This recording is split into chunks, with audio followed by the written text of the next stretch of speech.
تخيلي ان حياتك كلها مربوطة بسلسلة تقيلة. كل ما تحاولي تتحركي خطوة لقدام حاجة تشدك لورا، احساس بالخوف، بالندم، العجز، كأنك محبوسة جوه قفص ومش شايفة الطريق الخروج منه. طب ايه رأيك بقى لو قلتلك ان انتي معاكي المفتاح؟ الفيديو ده مش مجرد كلام نظري، دي خريطة حقيقية هتعرفك خطوة بخطوة ايه اللي فعلا ممسكك ومأيدك، مخليكي مش عارفة تتبسطي في حياتك، وبيسرق من طاقتك وسعادتك من غير ما تحسي. هاي شوير، ازيكم عاملين ايه؟ يا رب تكونوا في صحة وسعادة وهنا.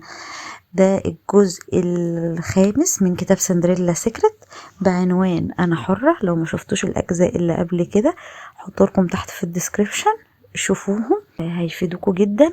في الفصول اللي فاتت اتكلمنا عن التنكات اللي لازم نملاها عشان حياتنا تبقى متوازنة، زي علاقتنا بربنا وأهلنا وصحابنا وجوزنا وولادنا ونفسنا والمجتمع. بس أوقات حتى ما بعد ما بنحاول نعدل ونملى التنكات دي بنحس ان الدنيا لسه معصلجة معانا. ده معناه ان في بلوكات في حياتنا، حاجة واقفة في طريقنا مش مخليانا نتقدم ولا خطوة لقدام.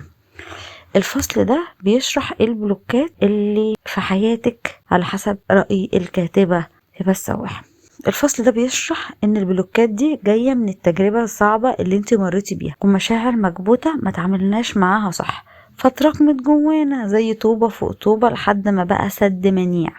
عشان كده، عشان تبقي حرة، وعشان تبقي مبسوطة، وعشان طاقتك تتغير، لازم تتخلصي من الحواجز دي. تعالي نشوف ايه هي الكلبشات اللي ممكن تكون مكلبشة حياتك، وازاي نقدر نفكها ونتخلص منها.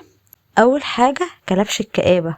لما تدخلي في موقف صعب او حاجة تزعلك، ممكن تلاقي نفسك حابسة نفسك جوه الحزن، مش قادرة تخرجي منه، حاسة ان الدنيا سودة، وده بيخلي طاقة الكآبة تسيطر عليكي، وبتبقي مبسوطة في المود ده او مش مبسوطة، بتبقي مش عايزة تخرجي من مود الكآبة ده.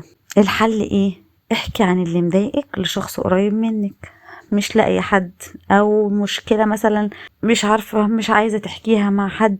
لو مش حابة تفضفضي لحد، هاتي ورقة وقلم واكتبي كل حاجة مضايقاكي، وبعد كده قطعيها او احتفظي بيها زي ما تحبي يعني. حاولي تخرجي الحزن اللي جواكي ده مع شخص ثقة، يا اما انتي هاتي ورقة وقلم وخليها دايما صاحبتك، ودايما اكتبي كل مشاعرك. مع الوقت هتلاقي نفسك بتخرجي من الحزن ده وبتحسي بالراحة. واسألوني عن تجربة الموضوع ده، قعدت فيه سنتين 2019 و2020 لغاية ما فهمت نفسي وخرجت كل المشاعر السلبية من جواي، وبقيت عارفة اتعامل وفاهمة نفسي اكتر. ولما بيحصل مشكلة مبقاش عارفة احلها، برضو بجيب الورقة قلم واقعد اكتب. بس الحمد لله يعني الموضوع ده بقى بيحصل على فترات متباعدة، لكن السنتين دول كانوا صعبين عليا قوي. سنة 2019 و2020 كانوا صعبين يعني. وفعلا اللي فادني الورقة والقلم، بجد اكتر حاجة فادتني. تاني حاجة كلبش المثالية. ناس كتير بتعيش في فخ المثالية، وده بيبدأ من الطفولة.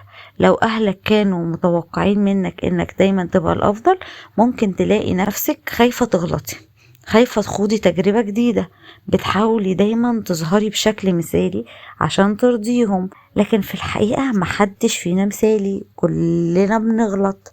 ما تحوطوش نفسكم وتحطوا نفسكم في دايرة البرفكشنزم، المثالية الزايدة بتخليك متوترة طول الوقت، حاسة انك تحت ضغط، ما بتقدريش تعملي حاجة، ولو عملتي الحاجة لازم تعمليها بيرفكت قوي، وبعد ما بتعمليها حتى لو هي اقصى حاجة عندك ما بتبقيش مقتنعة بيها وما بتعجبكيش. فبلاش تحطي نفسك تحت الحمل ده، وبلاش تحطي نفسك تحت المثالية الزايدة. حاولي تجربي تخوضي تجارب جديدة حتى لو فيها نسبة مخاطرة، اتعلمي من اخطائك، ما تخافيش، اعملي الحاجة وخلاص، واللي هو خلاص ده اخري فيها. زي ساعات انا بعمل برضو، ساعات بقع في الفخ ده، مثلا اعمل الفيديو واقول لا شكله مش حلو، لا مش هنزله. سبحان الله، الفيديوهات كلها اللي قلت عليها لا مش حلوة وعايزة اشتغل عليها تاني، يعني اكتر نسبة مشاهدة واكتر عدد ساعات. والفيديوهات اللي انا ببقى حاطه عليها امل وبقول لا دي فظيعه، دي رهيبه، ولا اي حاجه خالص، ما بتجيبش مشاهدات خالص. والفيديو اللي اقول لا ده وحش، لا مش هنزله، لا مش عارفه ايه، اكتر حاجه اكتر نسبه مشاهدات. ما تحطوش نفسكم في الدايره دي، ماشي؟ الكمال لله وحده. احنا مش في عالم مثالي ولا مطلوب مننا ان احنا نبقى مثاليين. تالت كلبش تأنيب الضمير. لو غلطتي في حق حد او عملتي حاجة وندمانة عليها، ممكن تفضلي تلومي نفسك طول الوقت وتحسي بالذنب بطريقة توقف حياتك وتهدم حياتك وتخليكي ما تتحركيش من النقطة اللي انت فيها، وده غلط. خلاص عملتي حاجة، اعتذري عن الغلط اللي انت عملتيه وخلاص، لكن ما تلوميش نفسك، ما تفضليش تلومي نفسك وتحرقي في نفسك. انت عارفة لما بتأنبي نفسك كده ممكن الموضوع اصلا يبقى مش مستاهل ويبقى بسيط، بتحرقي في طاقتك، بتحرقي في نفسك، بتحرقي في قلبك. بدل ما تفضلي تلومي نفسك، استخدمي احساس الذنب ده كدافع انك تصلحي اللي حصل. اعتذري عن الخطأ، ايه حسني منه، لو حاجة عايزة تتظبط ظبطيها، لو كده بس. لكن ما حدش معصوم من الخطأ، كلنا بنغلط، والمهم ان احنا نتعلم من اخطائنا وما نجررهاش تاني. رابع حاجة كلبش الاستياء. اوقات بندخل في علاقات وبنفضل ندي فيها بدون مقابل، لحد ما في لحظة بنحس بالاحباط والاستياء، وبعد كده لما بندخل في اي علاقة جديدة بنبقى متحفزين واخدين حذرنا واحتياطاتنا لا يحصل فينا اللي حصل في العلاقة الأولانية، أو واخدين حذرنا ونبقى متحفزين جدا.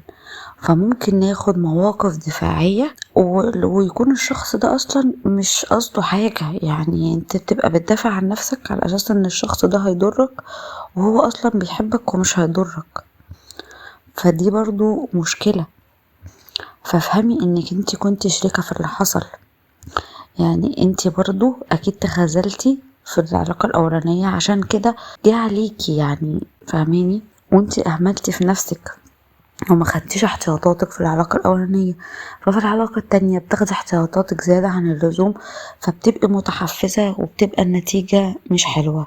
حاولي ان انتي تهتمي بنفسك الاول عشان ما تجذبيش الناس المؤذية لحياتك. لازم يكون في توازن في اي علاقة، ما ينفعش تدي من غير ما تاخدي. وحاولي ما تاخديش مواقف دفاعية، اتعاملي بحسن الظن، واعرفي ان انتي شريكة في اللي حصل، والاذى اللي حصل لك ده انتي شريكة فيه عشان رد فعلك كان مش مناسب للموقف. فحاولي تاخدي حذرك من غير ما تدي رد فعل قوي. يعني عندك كلبش التردد بيجي امتى؟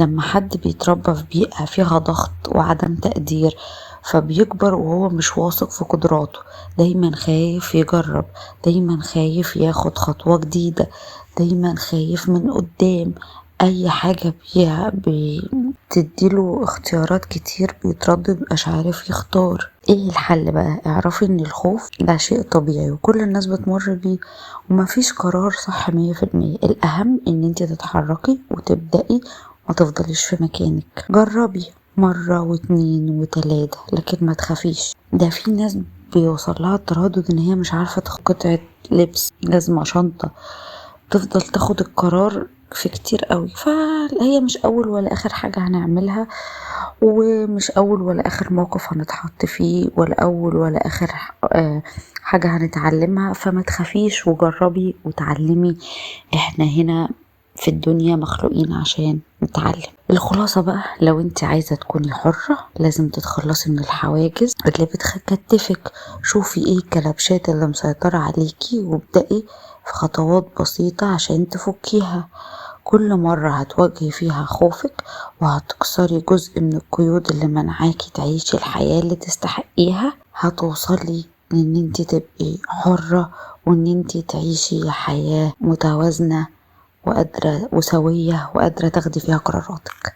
فورقة وقلم بقى كده واقعدي وشوفي ايه اكتر الكلبش اللي مكلبش حياتك، وشوفي الخطوات اللي انت هتعمليها عشان تتخلصي من الكلبش ده بناء على الكلام اللي احنا قلناه، لان احنا قلنا حلول برضو. فشوفي ايه الخطوات اللي انت تبتدي تعمليها عشان تتخلصي من الكلبش ده. وده كان الفصل الخامس من سندريلا سيكريت. شوفوا الاربع فصول اللي قبل كده، وما تنسوش بقى تعملوا لايك وشير وسبسكرايب، تفعلوا زر الجرس عشان يوصل لكم بقية الأجزاء والفيديوهات التانية كتير. وخدوا لفة في القناة كده هتنبسطوا ان شاء الله. بس واشوفكم في فيديو جديد. سلام.